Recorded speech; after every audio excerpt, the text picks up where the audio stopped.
Hi friends, அனைவருக்கும் வணக்கம். இந்த வீடியோல என்ன பார்க்க போறோம் அப்படினா பிரித்தெழுதுகள்ல மூன்று சொற்களாக பிரித்தெழுதும் சொல்ல வந்து பார்க்க போறோம். அதே சமயம் ஒரு சில டிஃபரண்டான சொல்லும் வந்து பிரித்தெழுதுக பார்க்க போறோம். அதனால இந்த வீடியோ வந்து உங்களுக்கு யூஸ்ஃபுல்லா இருக்கும். ஸ்கிப் பண்ணாம எண்ட் வரைக்கும் பாருங்க. ஓகே, உங்களுக்கு இன்னைக்கான கேள்வி என்ன அப்படினா இனத்தியல்பது பிரித்தெழுதுக. இத வந்து பிரித்து விடை வந்து கமெண்ட் பண்ணுங்க. ஓகே, நம்மளுடைய வீடியோஸ் எல்லாம் பிடிச்சிருந்துச்சுனா லைக் போட்டு பாருங்க. உங்களுடைய சப்போர்ட் தான் எனக்கு மோட்டிவேஷன். ஃபர்ஸ்ட் பாருங்க, பூதம் தந்தொழில் பிரித்தெழுதுக. இது எப்படி பிரிக்கலாம்னா பூதம் பிளஸ் தம் பிளஸ் தொழில் அப்படின்னு பிரிக்கலாம். இதுக்கான புணர்ச்சி விதி என்ன அப்படின்னா மவ்வீறு ஒற்றழிந்து உயிரீறு ஒப்பவும் வன்மைக்கு இனவா திரிபவும். இப்ப என்ன சொல்லியிருக்காங்க, நிலைமொழி ஈற்றெழுத்து மகர ஒற்றா இருந்தது அப்படின்னா அது வந்து நீங்கிரும். இது வருமொழி முதல் எழுத்து வல்லின எழுத்துக்கா இனமான மெல்லினமாக தெரியும் சொல்லியிருக்காங்க. அப்ப இந்த தாங்கிற வல்லின எழுத்துக்கு இனமான மெல்லின எழுத்து என்ன, இது நீங்கிரும். இளமான மெல்லின எழுத்து இந்து, அப்போ பூதந்துன்னு வந்துடும்.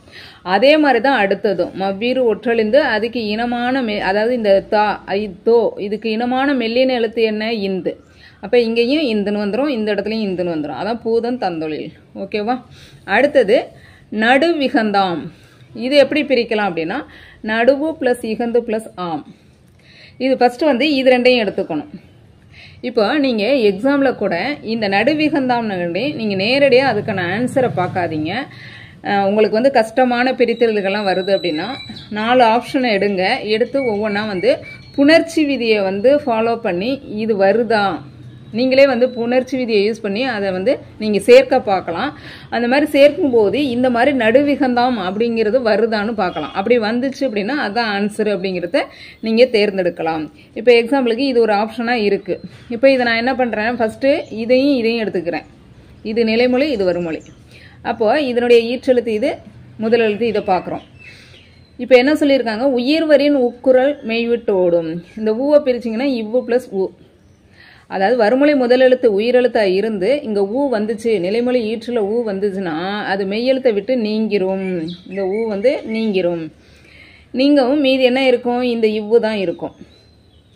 இப்போ இந்த ஈ வந்து அதாவது உடல் மேல் உயிர் வந்து ஒன்றுவது இயல்பை, உடல்னா மெய்யெழுத்து, இந்த உயிர் வந்து ஒன்றுவது இயல்பை. அப்போ இவ்வு பிளஸ் ஈ வீணு மாறும்.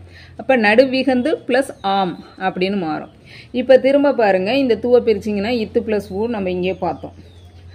அதே மாதிரி தான் இதுவும் வருமொழி முதல் எழுத்து உயிரெழுத்தா இருந்து இங்கே ஊ வந்துச்சு நிலைமொழி ஈற்றல் அப்படின்னா உயிர்வரின் உக்குரல் மெய்விட்டு ஓடும். அந்த இத்தை விட்டு ஊ நீங்கிரும். இப்போ உடல் மேல் உயிர் வந்து ஒன்றுவது இயல்புங்கிற விதிப்படி இத்து பிளஸ் ஆ தானு மாறும். அப்போ நடுவிகந்தாம் அப்படின்னு நமக்கு புணரும். இந்த மாதிரி நீங்கள் விதிகளை பயன்படுத்தி நீங்களே சேர்த்து எழுதும்போது உங்களுக்கு இந்த ஆன்சர் வந்தது அப்படின்னா அதுதான் விடையாக அமையும். விதிகளை பயன்படுத்தி சேர்க்கும் போது இந்த ஆன்சர் வராது, மற்ற 3 ஆப்ஷனுக்கும் இந்த ஆன்சர் வராது. அதனால பிரித்தெழுதுக சேர்த்தெழுதுக வந்து புணர்ச்சி விதி நல்லா தெரிஞ்சிச்சுன்னா ஈஸி தான். அதனால மனப்பாடம் பண்ணாதீங்க. அடுத்தது பாருங்க, இல்லாகி ஆங்கு. இதை பிரிச்சோம்னா இல் பிளஸ் ஆகி பிளஸ் ஆங்கு. பாருங்க, தனிக்குறில் முன் ஒற்று உயிர்வரின் இரட்டும். இப்போ இது வந்து ஒரே ஒரு குறில் எழுத்து, அதுக்கு பக்கத்தில் மெய்யெழுத்து வருது. ஓகேவா. மெய்யெழுத்து வரும்போது இந்த மெய்யெழுத்து 2 முறை வரும். ஓகேவா. இந்த மெய்யெழுத்து 2 முறை வரும். அப்போ இல் பிளஸ் ஆகி பிளஸ் ஆங்கு. அப்போ உடல் மேல் உயிர் வந்து ஒன்றுவது இயல்பே. அப்போ இந்த இல் பிளஸ் ஆ லா அப்படின்னு மாறும். அடுத்தது இந்த கீயை பிரிச்சிங்கன்னா இக்கு பிளஸ் இ.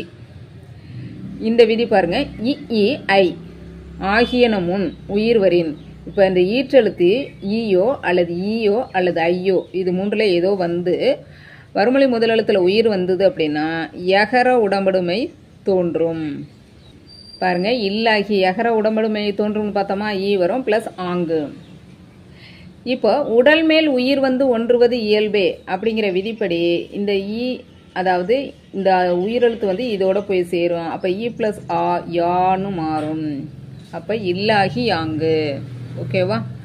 அடுத்தது பாருங்க, இதுதான் நான் சொன்னது வித்தியாசமான பிரித்தெழுதுக. இப்போ சேரல்.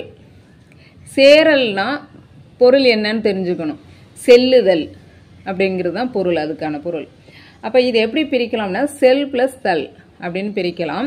இது ஆதி நீடல்ங்கிற விதிப்படி இந்த செல் ப்ளஸ் தல்லுங்கிறது சேல் ப்ளஸ் தல்லுன்னு மாறும். ஓகேவா? இப்போ அடுத்தது எந்த விதினா, இப்போ இந்த லகர ஈற்று புணர்ச்சி விதிகள்னு இருக்குது. லகர ஈற்று புணர்ச்சி விதிகள் அதுக்குன்னே தனி விதிகள் இருக்குது. அந்த விதியின்படி, அதாவது குரில் சரியா லாலா அல்வழி வந்த தகரம் தெரிந்த பின் கேடும். அதாவது லகரத்தின் முன் வரும் தகரம் ரகரமாகவும் மாறும். என்ன சொல்லியிருக்காங்க, இந்த இடத்துல வந்து குறில் இல்லாமல் நெடிலா வந்து இந்த லகர ஒற்று வந்தால் என்ன ஆகும் அப்படின்னு சொல்கிறாங்கன்னா, இந்த லகரம் வந்து கெட்டுவிடும். கெட்டு இந்த தகரம் என்னவாக மாறும் சொல்கிறாங்க, ரகரமாக மாறும் சொல்கிறாங்க. திருப்பி சொல்கிறேன் கேட்டுக்கோங்க. சேரல்ங்கிறது மீனிங் வந்து செல்லுதல்னு மீனிங். அது எப்படி பிரிக்கிறோம்னா செல் ப்ளஸ் தல்லுன்னு பிரிக்கிறோம். இது வந்து ஆதி நீடல்ங்கிற விதிப்படி சேல் ப்ளஸ் தல்லுன்னு மாறுது.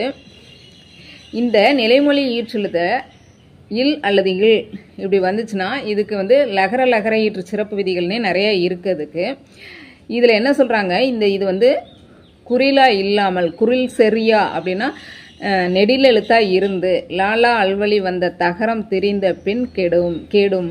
அதாவது லகரத்தின் முன் வரும் தகரம் ரகரமாக மாறும். இப்போ என்ன சொல்லியிருக்காங்க, இந்த மாதிரி வரும்போது இது வந்து இந்த லகர ஒற்று நீங்கிவிடும், இந்த தகரமானது ரகரமாக மாறும், அப்போ சேரல்னு புணரும். ஓகேவா? அடுத்தது பாருங்க, மடுத்தி யாரவன். இது எப்படி பிரிக்கலாம் அப்படின்னா மடுத்து ப்ளஸ் யார் ப்ளஸ் அவன். இப்போ இந்த மடுத்து தூ இருக்கு இல்லையா, இது வந்து இத்து ப்ளஸ் ஊ அப்படின்னு பிரிக்கலாம் இந்த எழுத்தை. அப்போ என்ன சொல்கிறோம், இடை ஊகரம் ஈயாதல். இப்போ இடை ஊகரம் ஈயாதல்ங்கிற விதிப்படி மடுத்தின்னு மாறும். அடுத்தது மடுத்தியார் அப்படின்னு மாறிடும். இப்போ இந்த உடல் மேல் உயிர் வந்து ஒன்றுவது இயல்பேங்கிற விதிப்படி இரு ப்ளஸ் ரான் மாறும். அப்போ மடுத்தியாரவன்னு புணரும். ஓகே ஃப்ரெண்ட்ஸ், இன்னைக்கு புதுவிதமாக வந்து கற்றுக்கிட்டு இருப்பீங்கன்னு நம்புகிறேன். ஓகே, இது மாதிரி புதுமையான வீடியோஸ் வேணும்னா என்னங்கிறத கமெண்ட் பண்ணுங்கள். உங்களுடைய ஃப்ரெண்ட்ஸுக்கெல்லாம் வந்து ஷேர் பண்ணிவிடுங்க. ஓகே, நன்றி. நெக்ஸ்ட் வீடியோவில் பார்க்கலாம்.